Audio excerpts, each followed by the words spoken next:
Kumusta na kayo mga magiliw kong taga-subaybay? Sana nasa mabuti kayong kalagayan dyan. Bago natin umpisahan ang kwento, sana'y huwag niyong kalimutang i-like, i-share, i-subscribe ang aking channel, Jesty All Around. Narito ang kwento, ang totoong kwento ng aking buhay, totoong karanasan noong ako'y bata pa. Ako si Sus, nakatira sa Agusan del Sur, Mindanao. Ang aking kwento ay patungkol sa isang misyon o pagsubok ng pagkuha ng anting-anting. Narito ang kwento. May kaibigan akong si John. Si John ay kababata ko. Best friend ko siya. Ang ama ni John ay si Tata Jose. Si Tata Jose ang tinaguriang master ng mga anting-anting. Ang ibig sabihin, kung gusto mo magkaroon ng anting-anting, ay lapitan mo lang si Mang Jose. Tamang-tama naman, si John ay kanyang anak at kailangan ay mapuntahan namin ang kanyang ama. Kaya nagkasundo kaming puntahan ang kanyang amang si Tata Jose para magkaroon kami ng anting-anting. Nakarating na kami sa kanilang bahay. Tamang-tama naman, si Tata Jose ay nasa baba, nasa duyan, at kasalukuyan niyang binibilog ang kanyang tabako. Tatay, gusto naming magkaroon ng anting-anting ni Sus. Paano ba kami magkakaroon? Nako mga anak, mahirap, napakahirap kunin ang anting-anting. Pero kung talagang interesado kayo, tuturuan ko kayo. Kinausap ni John ang kanyang ama para sabihin gusto naming magkaroon ng anting-anting. Yun, Sus, kailangan yung dumaan sa pagsubok. Misyon ng pagkuha ng anting-anting. Susubukin kayo. Ang gagawin nyo ay ituturo ko sa inyong lahat. Tamang-tama naman, parating na ang Semana Santa. Sa sunod na araw ay Miyerkules Santo na. Ang una nating gagawin, pupunta tayo sa kuweba. Unang misyon ay ang pagpunta sa kuweba. Papasok tayo doon. Kailangan handang-handa kayo. Ihanda niyo ang iyong mga sarili at anumang mga kababalaghan na sa paligid ay huwag kayong patutukso. Ay siya nga pala, ano ba ang gusto niyong makuhang anting-anting? Ikaw, John, ano ang gusto mo? Tatay, ang gusto ko ay matuto ako ng gayuma. Ikaw, Sus, anong gusto mo? Ang gusto ko pong makuha, matuto akong manggagamot para pagalingin ko ang lahat ng may karamdaman. Ay siya, ganito ang ating gagawin.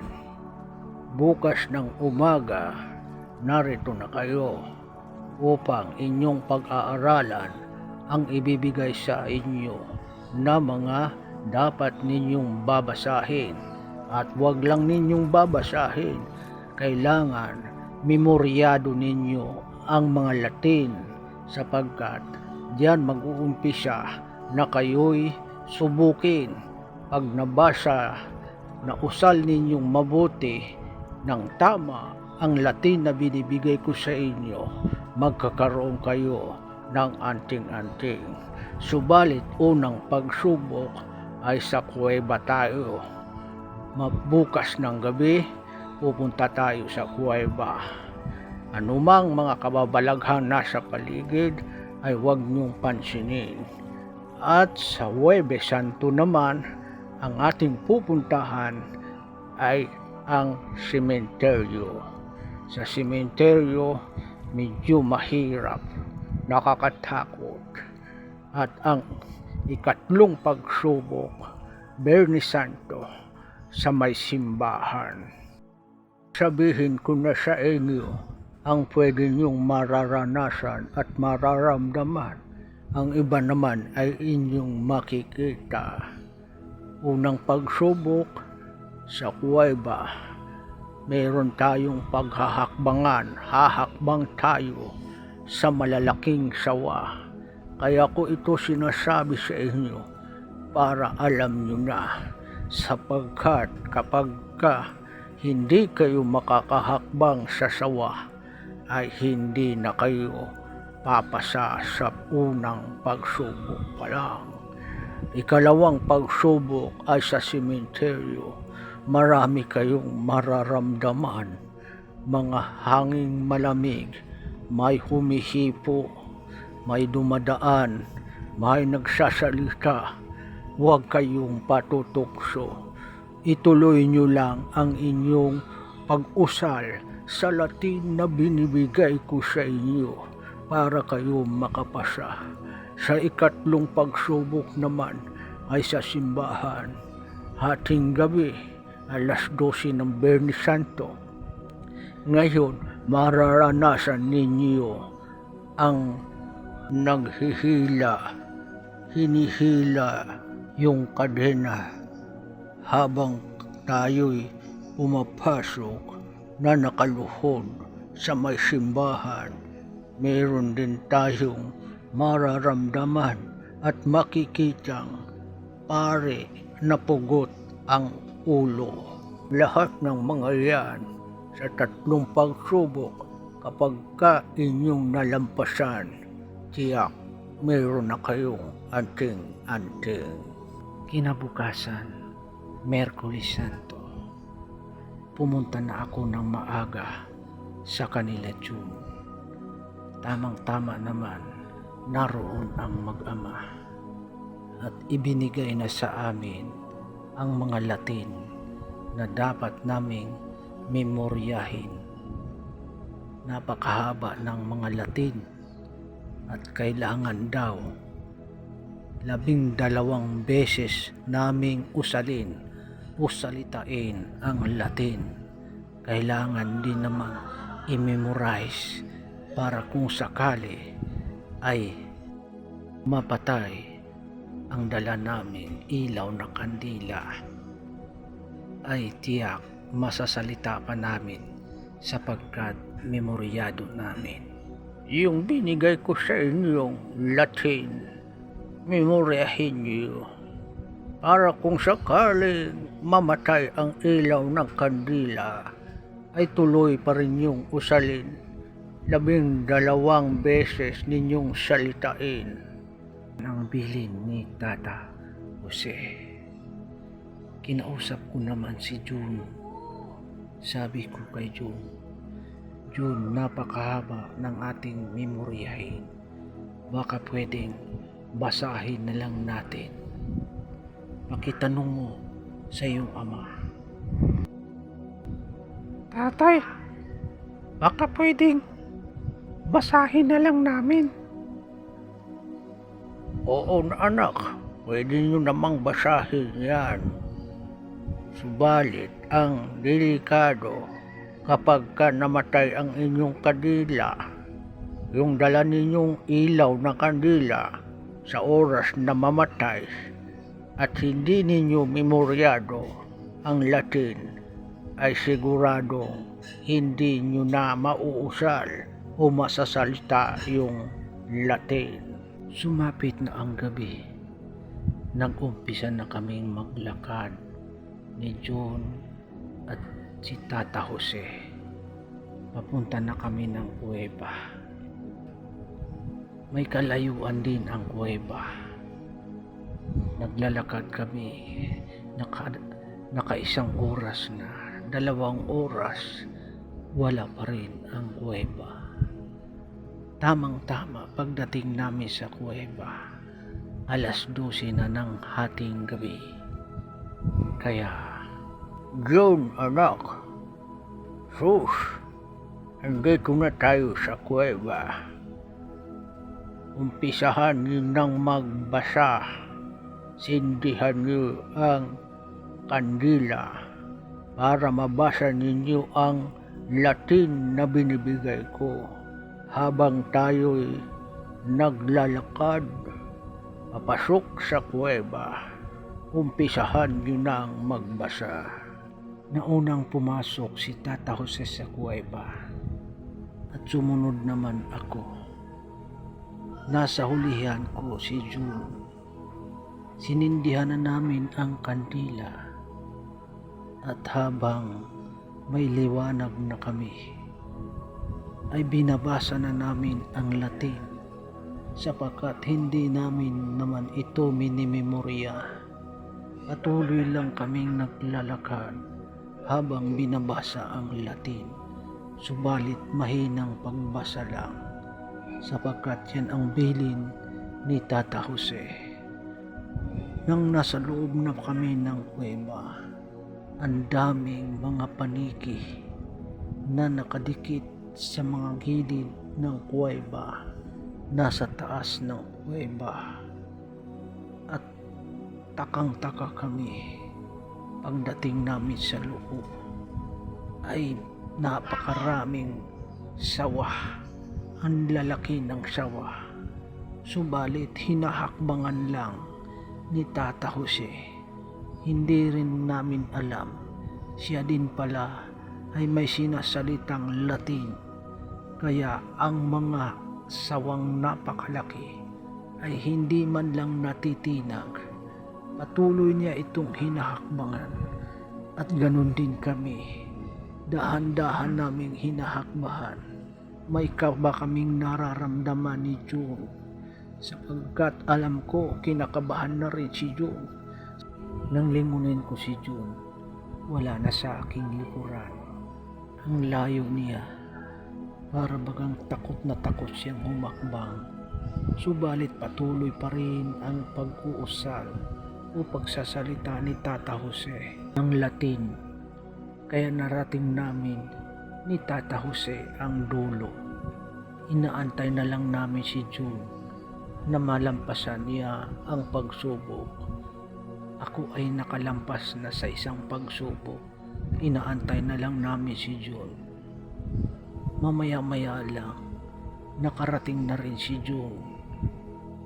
Dahil sa takot ng sawang aming hinahakbangan. Ngayon ang pinoproblema naman namin ang pagbalik o paglabas sa may kuweba.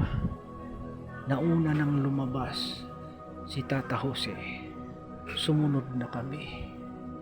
Patuloy pa rin namin hinahakbangan ang mga sawa na tila baga natutulog lang, hindi gumagalaw, walang kakilos-kilos dahil na rin siguro sa mga Latin na binibigkas ni Tata Jose.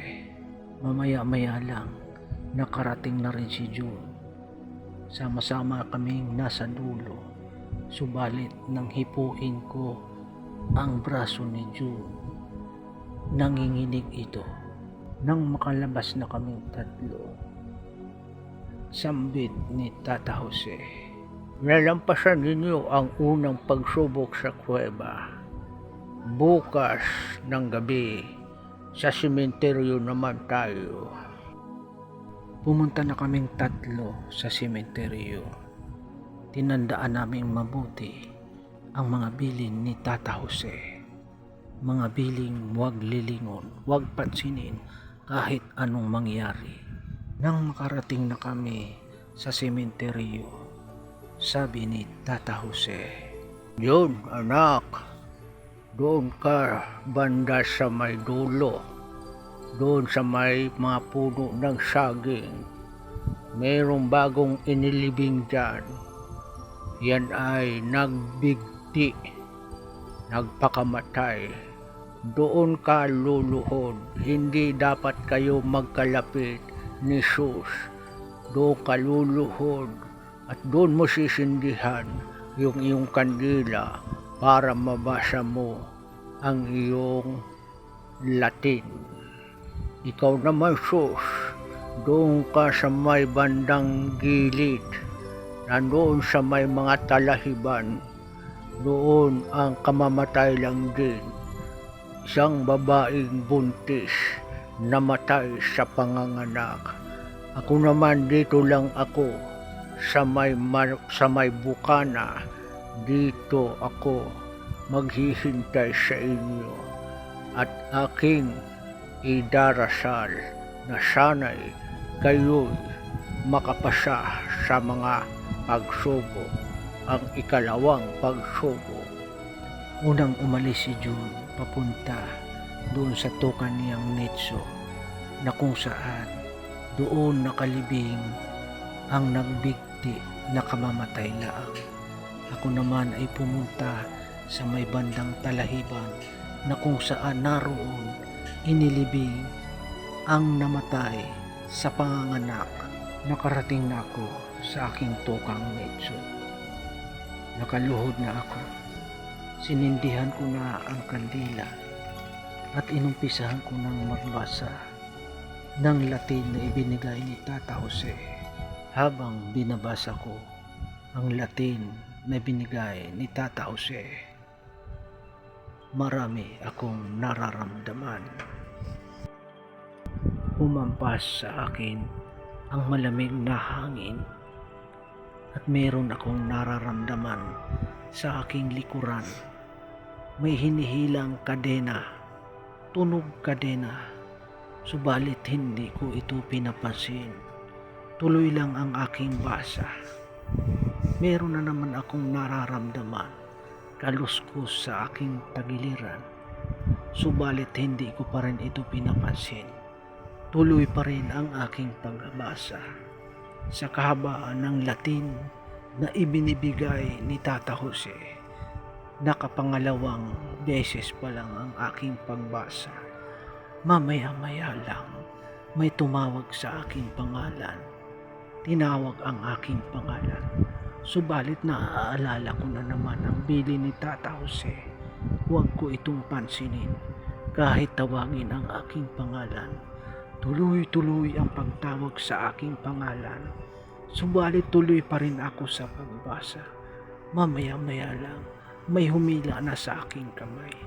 Ang sabi sa akin, "Sus, tayo na, tayo na." Hindi ko pa rin ito pinapansin sapagkat alam ko ito ay pagsubok lang sa akin. Hindi ko ito papansinin nang hawakan ang aking pisngi. Napakalamig na mga palad na humawak sa aking pisngi. Tuloy pa rin ang aking pagbasa. Nawala ang paghawak sa aking pisngi. Mamaya-maya lang may humampas sa kandila, sa ilaw kong kandila, hinampas ng sanga ng dahon ng saging. Wala na akong magawa kundi tumayo. Nang lingunin ko ito ay si June. Bakit kaya narito si June? Anong nangyari sa kanya? Tinanong ko si June kung anong nangyari. Ang sabi niya sa akin, hinangin ang kanyang kandila kaya hindi na niya mabasa ang mga Latin. Naisip ko tuloy ang bilin ni Tata Jose. Tama si Tata Jose. Dapat imemorya ang Latin para kung mamatay man ang kandila, maipagpapatuloy pa rin ang pagbasa o pag-usad o pagsasalita ng Latin. Kaya wala na kaming magawa ni June, kundi pumunta na lang kung saan nandun si Tata Jose. Nakita namin si Tata Jose nakaluhod. Hindi na namin inantay. Patuloy na kaming umalis pauwi na kami ng kanya-kanya naming mga bahay. Nang makarating ako sa bahay, palpak ang aming pagkuha ng anting-anting. Sa ikalawang pagsubok pa lang, hindi na kami nakapasa. Ano kaya kung kami ay nakarating sa ikatlong pagsubok na kung saan naroon ang pinakamatinding kababalaghan? Mula noon, hindi na ako nagpapakita kay Tata Jose. Hiyang-hiya na ako kay Tata Jose sapagkat hindi ko man lang napahalagahan ang mga bilin niya. Ang kagagawa naman ni June, dapat maipagpapatuloy ko ang aking misyon. Subalit si June ay nung mamatay ang kanyang ilaw, ang ginawa naman niya ay pinatay din ang aking ilaw ng kandila sa pamamagitan ng paghampas ng dahon. Dito natatapos ang aking kwento, ang totoong kwento, ang kwento ng pagkuha ng anting-anting na puno ng kapalpakan. Salamat sa inyong patuloy na pagsubaybay at sa pakikinig ng aking kwento, at magandang araw po sa inyong lahat.